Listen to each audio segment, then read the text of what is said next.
Guys, today we're going to talk about the basics of driving, okay? So hit and drive can be one of the hardest shots to perform in golf, so it's important that we set up with the right fundamentals to point you in the right direction. Okay, so what we're going to do is we're going to talk about maybe 4 or 5 points that's going to point you in the right direction. Any other thoughts on my previous videos, make sure you comment below or subscribe to the channel or like the video. The more likes you get, the more it can be transported and the more quicker the video grows, arms and legs. So just make sure you comment below. It's pretty cold out there, as you can tell by the hat on. Is it ever warm in winter in Scotland? Only when you've got the heating on, obviously. Guys, I'm going to do something slightly different today, and what I'm going to talk about is the basic fundamentals I believe are to good consistent driving. Okay, so I see a lot of commonalities with driving. Okay, the driver is it can be one of the easiest clubs to hit in the bag if you know the technique, but it can be one of the hardest if you're not sure how to approach each shot. So it's my job today to try and advocate to you clear and concise manner to try and get obviously the best out of your ability or the best out of your game. So the first tip that I always give to people who struggle with driving is they're trying to manipulate the loft to try and hit the golf ball. What we're doing is we're swinging the club around the body, meaning that we let the loft do the work. Okay, we don't have to independently hit down on it. Obviously we need to hit up slightly up on the ball to try and obviously get the ball to go airborne and get that far shot. So let's talk through this. So driving, the first thing I see with driving, okay, is people lack control. So what I mean by that, they lack control, is they can't hit the ball in the fairway. So the first thing I always advocate, we're keeping this really simple today. Too many golfers grip up the club, okay, which means that is going to lengthen the club shaft, which means that the strike on the club face is going to be maybe more consistent, or maybe less consistent, sorry, because more speed has been applied to the club. So first thing we need to do is grip down it. If you grip down it, that's going to allow us to get more control. I mean, there is arguments that you're going to increase distance because you're finding the middle of the club face. So we're gripping down it, I'm going to use today is you make sure that you tee the ball high, okay? So we tee the ball up higher, because if you tee the ball lower, then so if I was to get a golf ball, okay, so if I come close to the camera, the more I tee it lower, then what's going to happen is you're going to be inclined to cut across the ball and hit contact from the middle of the club face. The more you hit at the middle of the club face, the more spin is going to be applied to the golf ball. So we almost want to tee the ball up higher, so half the golf ball is above the equator of the club and half the ball is on the club face. So that's going to allow us to make contact out the top portion or the top quadrant of the golf club and reduce spin. So high lunge, low spin. That's stance width is really important as well. So with driver, okay, because we're swinging on this round the dark and it's a flatter swing path, what I always say to golfers is stand a little bit wider. You stand a little bit wider because you're going to be swinging the club faster. It's a little bit longer compared to the irons, so we need to accommodate for that speed. So, and the next thing I always advocate is trying to always turn this left foot out. Okay, so if you watch any of my Instagram videos on obviously Instagram, then I was pointing out where I had a lesson a couple of days ago where I turned this left foot out more at 2 o'clock, okay, or 10 o'clock, sorry, and this right foot out at 2 o'clock. That's going to help you turn through the shot a little bit easier and a little bit better. So another thing, so let's put the 4 tips into practice so far. So we grip down it, right? So we widen stance, ball position is off the end step of the left foot, okay? We turn both foot out. So what you do is you set up your feet together, right? You turn the left foot out, and then that gives you the ball position, right? And then you turn your right foot out, and then from there you're going to be able to hit the ball now. And remember, always tee the ball slightly higher.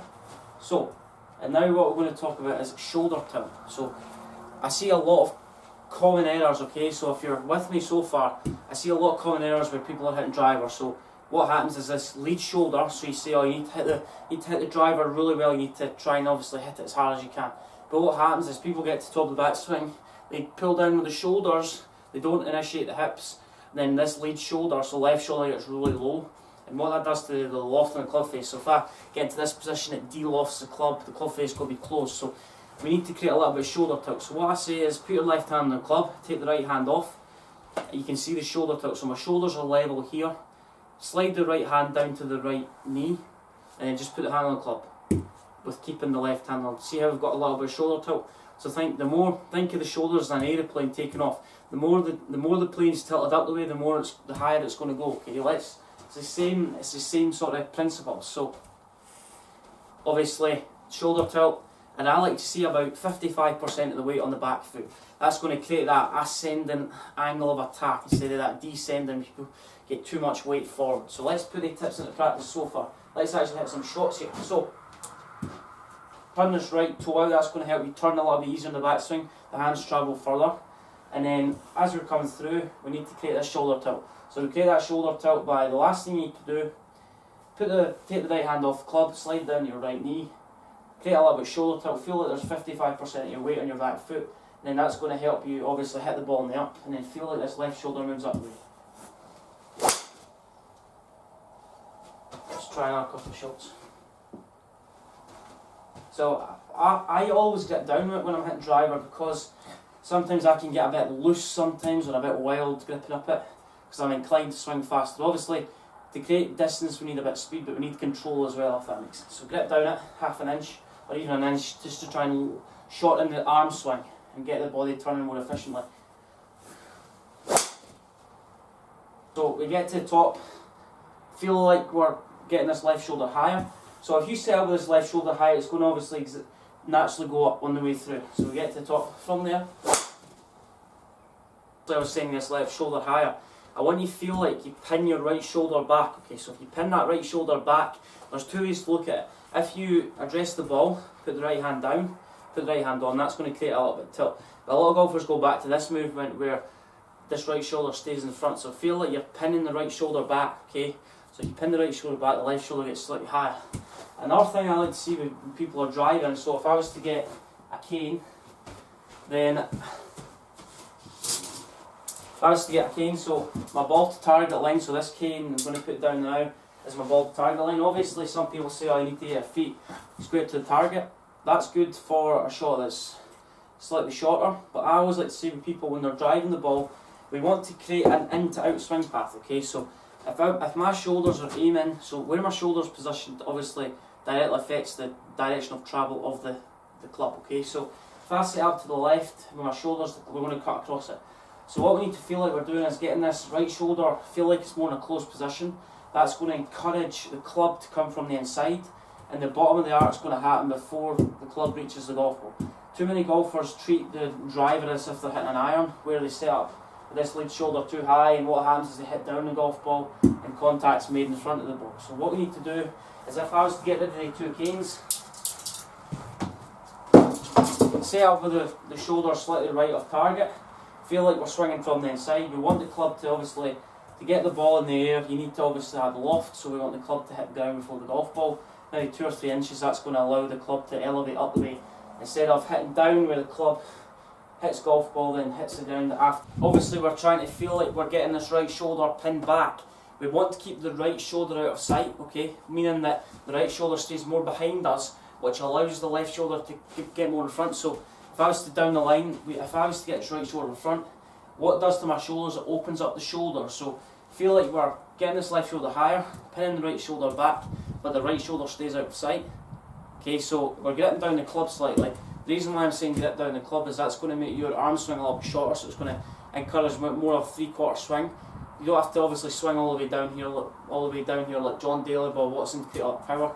So if we get the arms working in a more efficient way, where the arms travel up short, the body's got enough time to turn it the way and get the hands to deliver the club back into the impact position. So obviously what we talked about there was quite a few things. So what I suggest to do is break it down, highlight the main points that you're struggling with, and just try and get into terms. So obviously, let's sort of draw a conclusion on this video.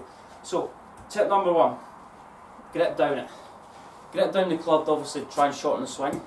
Tip number 2, tee the ball really high, because if we tee the ball really high, we're more inclined to hit up on it. Tee it down low, you're more inclined to hit down into the ground.